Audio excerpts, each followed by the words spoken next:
প্রথম সারির একটা দাবি ছিল, সেটা মেনে নেওয়া হয়েছে। আমরা কালকেই সেটা নিয়ে সন্তোষ প্রকাশ করেছিলাম।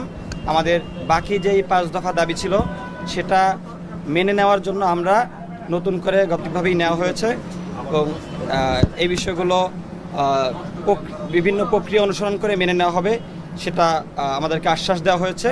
আমি যদি একটু বলি, আমাদের প্রথম দাবি ছিল হচ্ছে ঢাকা কলেজ সহ 7 কলেজ শিক্ষার্থীদের সঙ্গে ঢাকা বিশ্ববিদ্যালয়ের শিক্ষার্থীদের সংঘাতের দায় নিয়ে ঢাকা বিশ্ববিদ্যালয়ের প্রভিসি মামুন স্যারকে ক্ষমা প্রার্থনা করে পদত্যাগ করতে হবে।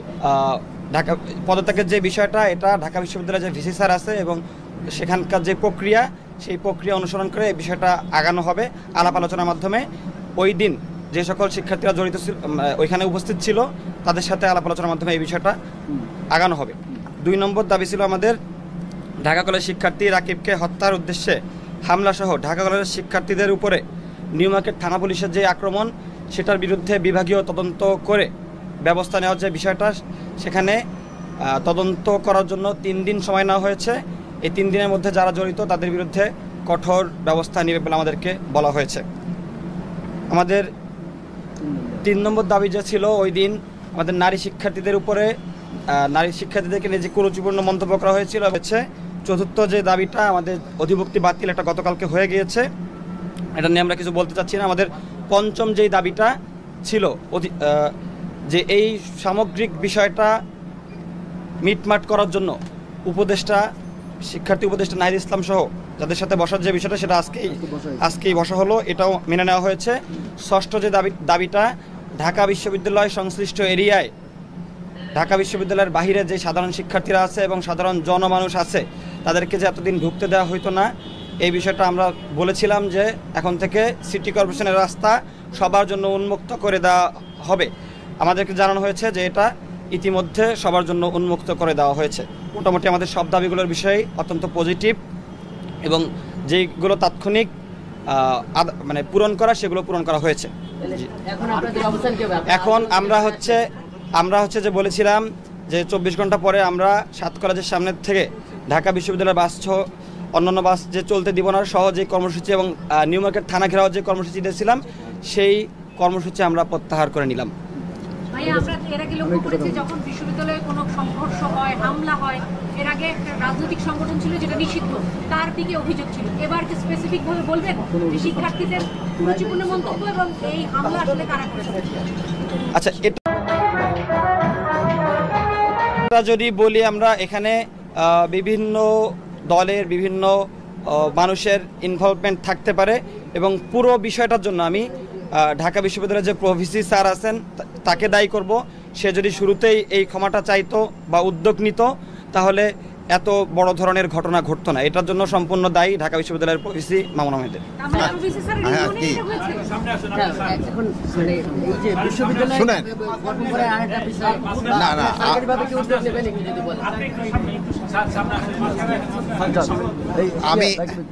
আমি একসময় ঢাকা কলেজের আমিও শিক্ষার্থী ছিলাম। তা আজকে আমার 2 ছোট ভাইয়ের সাথে আমার আবার এই ঢাকা কলেজের পুরানো দিনের অনেক স্মৃতি নিয়ে আলাপ হলো এবং তাদের যে কতগুলি দাবি ছিল এবং সমস্যা ছিল, এগুলি নিয়ে আমাদের পুঙ্খানুপুঙ্খানু আলাপ হয়েছে এবং আমার ছোট ভাই যেটা বললেন, এইগুলি উনি যেটা বলছে এটা সবই ঠিক এবং এইভাবে আমরা এগুলি ব্যবস্থা নেব। তা আপনারা সবাই ভালো থাকেন, দোয়া করি। আল্লাহ হাফেজ। তদন্তের কথা বললেন 3 দিনের মধ্যে, ওনারা আশ্বাস দিয়েছেন যে 3 দিনের মধ্যে তদন্তটা করবেন। আমরা 7 দিন সময় চেয়েছিল,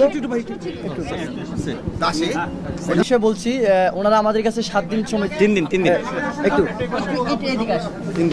রাকিবের উপর যে হামলাটা হয়েছে সেটি ন্যাক্কারজনক একটি ঘটনা।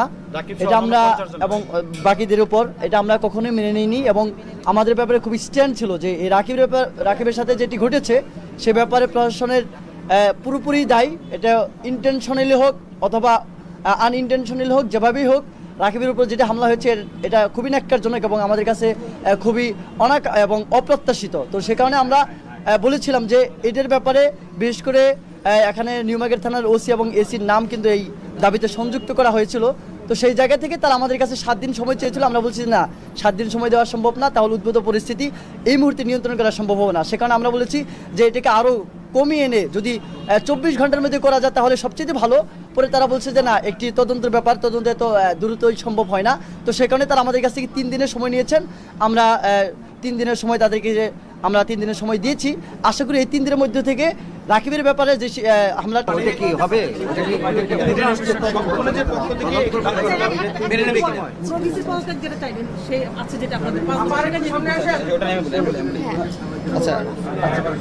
প্রভিসির যে বিষয়টা সেটা স্বরাষ্ট্র মন্ত্রণালয়ের সাথে সম্পৃক্ত না, সেটা ঢাকা বিশ্ববিদ্যালয়ের স্বতন্ত্র একটা বিশ্ববিদ্যালয়। আমরা এখানে যেটা দাবি মানে এখানে যেটা আমাদেরকে কনফার্ম করা হয়েছে যে এখন থেকে 7 কলেজের কোনো কমিটির সাথে কোনো কাজের সাথে এই যে প্রভিসি আছেন তিনি আর সম্পৃক্ত থাকবেন না, এবং তার যে পদত্যাগের বিষয়টা এটা নিয়ে আমাদের 7 কলেজের শিক্ষার্থী প্রতিনিধিরা যারা ওই দিন ওই ঘটনার সাথে সম্পৃক্ত ছিল তারা বসবে ভিসি স্যারের সাথে, ভিসি স্যারের সাথে এই বিষয়টার সিদ্ধান্ত হবে।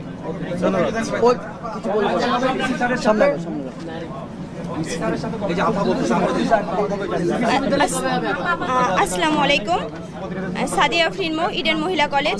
আপনারা ইতিমধ্যেই শুনেছেন আমাদের ঢাকা কলেজের 2 প্রতিনিধি ভাই বলেছেন যে আমাদের আসলে যে 5 দফা দাবি 6 দফা দাবি ছিল তার একটি তো গতকাল মেনে নেওয়া হয়েছে, এবং বাকি যে 5টি দাবি ছিল সে বিষয়েও আমাদের সাথে এখানে ফলপ্রসূ পজিটিভ একটি মতামত বা আলোচনা সভা হয়েছে।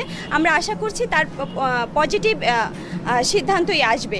এবং আমাদের বিশ্ববিদ্যালয়ের যে ঘটনাটি, আমি আমাদের 7 কলেজের সকল শিক্ষার্থীকে বলতে চাচ্ছি যে সকলকে অভিনন্দন, তোমরা একটা নতুন বিশ্ববিদ্যালয় পাচ্ছ। এটা আসলে 100% সঠিক। একটি 7টি কলেজ নিয়ে একটি কাঠামো তৈরি হচ্ছে বা একটি স্বতন্ত্র বিশ্ববিদ্যালয় যে হচ্ছে, এটি আমাদের শিক্ষা উপদেষ্টাও সকালে একটি বার্তা দিয়েছেন। এবং আমাদের অধিভুক্ত যে বাতিল হয়েছে সেই বিষয়ে কোনো সেশন জট যাতে না পড়ে, যেন একটা সুষ্ঠু নিয়ন্ত্রণের মাধ্যমে এটি সমাধানে আসা যায়, সে বিষয়েই আসলে এখন কাজ করা হবে। সুতরাং